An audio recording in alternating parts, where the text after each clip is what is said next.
இறைவா சேனல் நேயர்கள் அனைவருக்கும் இனிய நல்வாழ்த்துக்கள். மகரம் மகர ராசிக்காரர்களுக்கு மிகப்பெரிய உன்னத மாற்றமாக தொழில் முன்னேற்றம், வேலை மாற்றம், இடமாற்றம் இதெல்லாம் இருக்கக்கூடிய மாதமாக இந்த மாதம் இருக்கும். ஏன்னா செவ்வாய் 2வது தேதியே உங்களுக்கு 6ஆம் இடத்திற்கு மாறிவிடுகிறார். இப்போது 5ஆம் இடத்தில் இருக்கக்கூடிய செவ்வாய் 2ஆம் தேதி மாதத்தின் ஆரம்பத்தில் 1ஆம் தேதி 2ஆம் தேதியிலே வந்து மாறிடுறார். 6ஆம் இடத்திற்கு செவ்வாய் மாறுவது என்பது மிகப்பெரிய யோகம். மாதம் முழுவதும் செவ்வாய் 6ஆம் இடத்தில் இருப்பார். ஏதாவது பலவீனம் இருக்கா? பலவீனம் இருக்குது. சுக்கிரன் வந்து 9ஆம் இடத்துல நீச்சத்தில் இருக்கிறார். ஆயினும் அவர் கோணத்தில் நீச்சனாக இருப்பது பெரிய அளவில் கஷ்டம் கிடையாது. சிறப்புகள் எதுனா இருக்கா? ஆமாம், 12 ராசிக்கும் இல்லாத ஒரு சிறப்பு இந்த மாதம் முழுவதும் மகர ராசிக்கு ஏற்படுகிறது. என்னங்க ஐயா, உங்கள் ராசிநாதன் சனியை வந்து சுக்கிரனும் குருவும் சேர்ந்து பார்க்குறாங்க. இது எந்த ராசிக்கும் கிடையாதுங்க.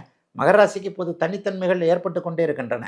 ஏற்கனவே உங்களுடைய ராசியவும் ராசிநாதனையும் உச்சகுரு பார்த்து கொண்டு இருக்கிறார். இதுவும் மகர ராசிக்கு மட்டுமே இருக்கக்கூடிய சிறப்பு. ஏன்னா ஒரு 7-8 வருஷமாக நீங்கள் நல்லா இல்லாதவன் கண்டிப்பாக ஒரு நாள் நல்லா இருந்து தான் ஆகணும். படிக்கட்டில் அப்படியே ஏறிக்கிட்டே போய்கிட்டு இருந்தால் ஒரு கோபுரத்தோட உச்சிக்கோ மலையோட உச்சிக்கோ ஒரு நாள் போய்த்தான் ஆகணும். படிக்கட்டில் ஏறி அப்படியே நிலாவுக்கே போயிட முடியாது இல்லையா?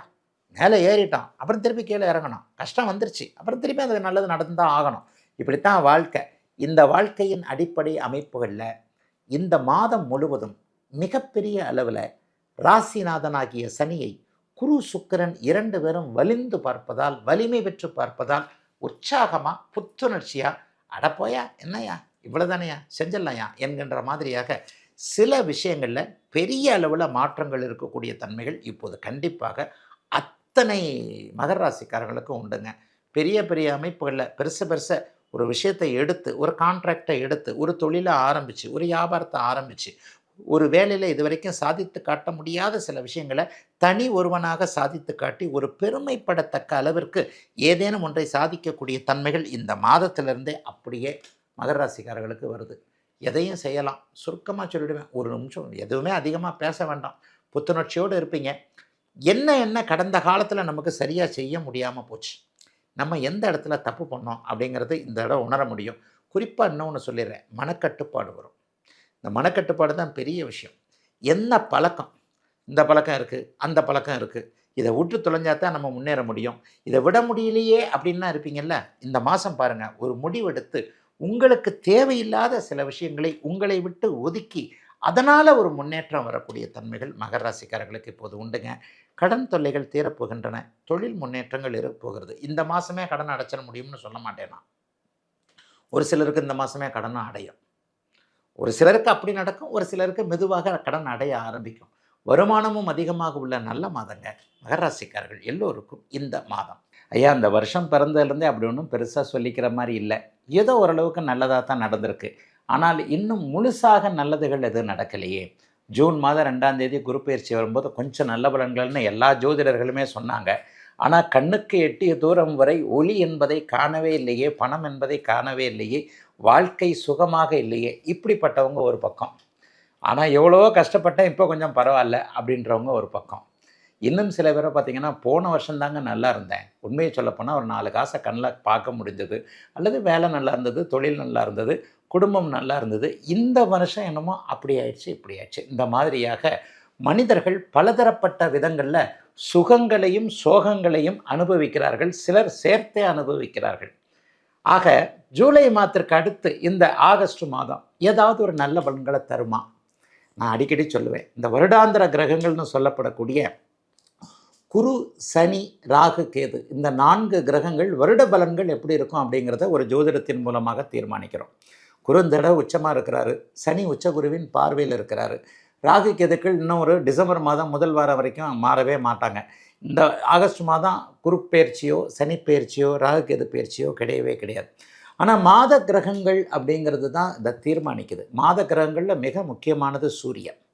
சூரியனை வச்சு தான் மாதமே பிறக்குது. தமிழ் மாதம் பிறக்கிறது சூரியனை வச்சு. தமிழ் மாதம் முதல் தேதி அன்றைக்கு சூரியன் ஒரு ராசிக்குள் நுழைவார். அதுதான் அந்த அவர் நுழையிறது தான் ராசியே. இந்த தமிழ் மாதத்துடைய முதல் தேதி, கடைசி தேதி அன்றைக்கி அடுத்த ராசிக்கு அவர் போயிடுவார், அடுத்த மாதம் முதல் தேதி அன்றைக்கு. அதே மாதிரி 20-25 நாட்களுக்கு ஒரு முறை மாறக்கூடியது சுக்கிரன், புதன். 45 நாட்களுக்கு ஒரு முறை மாறக்கூடியது அந்த செவ்வாய். இந்த 4 கிரகங்களுடைய இயக்கங்களை வைத்துத்தான் மாத பலன்கள் சொல்லப்படுகின்றன. ஐயா, ஆகஸ்ட் மாதம் ஏதாவது இந்த மாதத்தில் இந்த சுக்கிரன், செவ்வாய், புதன், சூரியன் இவைகளில் விசேஷமாக ஏதாவது இருக்குதா அப்படின்னு பார்த்தா, ஆமாங்க இருக்குதுங்க. ஆகஸ்ட் மாதம் 1ஆம் தேதி சுக்கிரன் நீச்சத்தை அடைகிறார். இந்த மாதம் முழுவதும் சுக்கிரன் நீச்சத்தை அடைவார். சுக்கிரன் நீச்சத்தை அடையக்கூடியது ரிஷப, துலாம் லக்னக்கார ராசிக்காரர்களுக்கு லேசாக கொஞ்சம் ஒரு மாதிரி எறும்பு கடிக்கிற மாதிரி இருக்குன்னுவாங்கள்ல, அந்த மாதிரி ஒரு சின்ன சின்ன நெகட்டிவான அமைப்புகளை, எண்ணங்களை, சில தடைகளை, தாமதங்களை கொடுத்தே தீரும். ஏன்னா உங்களுக்கு ராசிநாதன் அவர் தான் ரிஷப, துலாம் ராசிக்காரர்களுக்கு. ஆக மாதம் முழுவதும் சுக்கிரன் நீச்சம் என்கின்ற ஒரு அமைப்பில் இருக்கிறார். இதனை எடுத்து பார்த்தீங்கன்னா, ஆகஸ்ட் மாதம் 2ஆம் தேதியே இப்போது இருக்கக்கூடிய ரிஷப வீட்டிலிருந்து, சுக்கிரனுடைய வீட்டிலிருந்து புதனுடைய வீட்டிற்கு, மிதுன வீட்டிற்கு செவ்வாய் மாறுகிறார். தன்னுடைய ஒரு வீட்டிற்கு 3ஆம் இடத்துலையும், ஒரு வீட்டிற்கு 8ஆம் இடத்துலையும் மாறுகிறார். இந்த அமைப்பையும் பார்த்தீங்கன்னா, ஒரு ராசிக்கு ஒரு மாதிரியாகவும், இன்னொரு ராசிக்கு ஒரு மாதிரியாகும். அதாவது இந்த ஆகஸ்ட் மாதம் முழுமைக்கும் மிதுன வீட்டில் செவ்வாயும், கன்னி வீட்டில் நீச்ச நிலையில் இருக்கக்கூடிய அமைப்புகளில் சுக்கிரனும் இருப்பார்கள். இதனையடுத்து ஆகஸ்ட் மாதம் முதல் வாரம் 5ஆம் தேதியோ 6ஆம் தேதியோ நினைக்கிறேன், புதன் இப்போது இருக்கக்கூடிய ஆட்சி நிலையிலிருந்து கடகத்திற்கு மாறி குருவோடு சேருகிறார். இது ஒரு மிகப்பெரிய யோகம். புதன் சுபத்துவத்தை அடைகிறார். புதன் சுபத்துவத்தை அடைஞ்சாலே புத்திசாலிகளாக இருக்கக்கூடியவர்கள், கவிஞர்கள், எழுத்தாளர்கள், கணக்கு வழக்கு, அக்கௌண்ட்டு, கம்ப்யூட்டர்னு சொல்லப்படக்கூடிய சாஃப்ட்வேர் இன்ஜினியர்கள் அல்லது ஜோதிடர்கள், எங்களையும் சேர்த்தான் சொல்லுவேன். புதன் சுபத்துவமான ஜோசியர்கள் கூட வருமானம் வரத்தாங்க செய்யும். ஒரு கிட்டத்தட்ட 1 மாத அளவிற்கு புதனும் குருவும் கடகத்திலேயே சேர்ந்திருக்கக்கூடிய தன்மை புதனுடைய தொழில்கள்னு சொல்லப்படக்கூடிய அறிவு சார்ந்த தொழில் அமைப்புகளில் புத்தியை, மூளையை வச்சு பிழைக்கக்கூடிய அமைப்புகளில் இருக்கக்கூடியவர்களுக்கு மிகப்பெரிய நல்ல முன்னேற்றங்கள் கண்டிப்பாக இருக்கும். ஆகவே அதுவும் ஒரு பெரிய நன்மைகளை கொடுக்கக்கூடிய ஒன்று தான். ஆகவே புதன் சுபத்துவமாக இருக்கிறார். அதனை அடுத்து பார்த்தீங்கன்னா, சூரியன் எப்போவுமே ஒரு மாதத்தில், ஆங்கில மாதத்தில் ஒரு பெயர்ச்சி நடுப்பகுதியில் இருக்கும். தமிழ் மாதத்தை சொல்லிட்டேன். தமிழ் மாதம் ஒரே ராசியில் இருப்பார். இப்போ கடகத்தில் இருக்கக்கூடிய இந்த சூரியன் அந்த ஆகஸ்ட் மாதம் 15ஆம் தேதிக்கு பிறகு தன்னுடைய சிம்ம வீடுன்னு சொல்லப்படக்கூடிய தன்னுடைய வீட்டிலேயே ஆட்சியாக போவது என்பது அது ஒரு அடுத்த ஒரு மாதாந்திர பெயர்ச்சியாக இருக்கக்கூடிய ஒரு நிகழ்வு. ஆக சூரிய பெயர்ச்சி உண்டு, சுக்கிரன் நீச்சமாக இருக்கிறது உண்டு, தன்னுடைய வீட்டிற்கு 3-8 மறையக்கூடிய அமைப்பில் செவ்வாய் இருக்கிறார், புதன் கூடுதலான சுபத்துவத்தில் இருக்கிறார். ஆக மாதாந்திர கிரகங்களுடைய பெயர்ச்சிகள் பெரும்பாலும் நன்மையாக இருக்கக்கூடிய தன்மைகள் கண்டிப்பாக உண்டுங்க. பெரிய கஷ்டத்தை அனுபவிச்சுக்கிட்டு இருக்கிறாங்கன்னு சொல்கிறவங்களுக்கெல்லாம் ஆகஸ்ட் மாதத்தில் ஏதாவது ஒரு நல்ல மாற்றம் வந்தே தாங்க தீரும். வாழ்க்கை என்பதே ஒரு சக்கரங்க, வட்டங்க.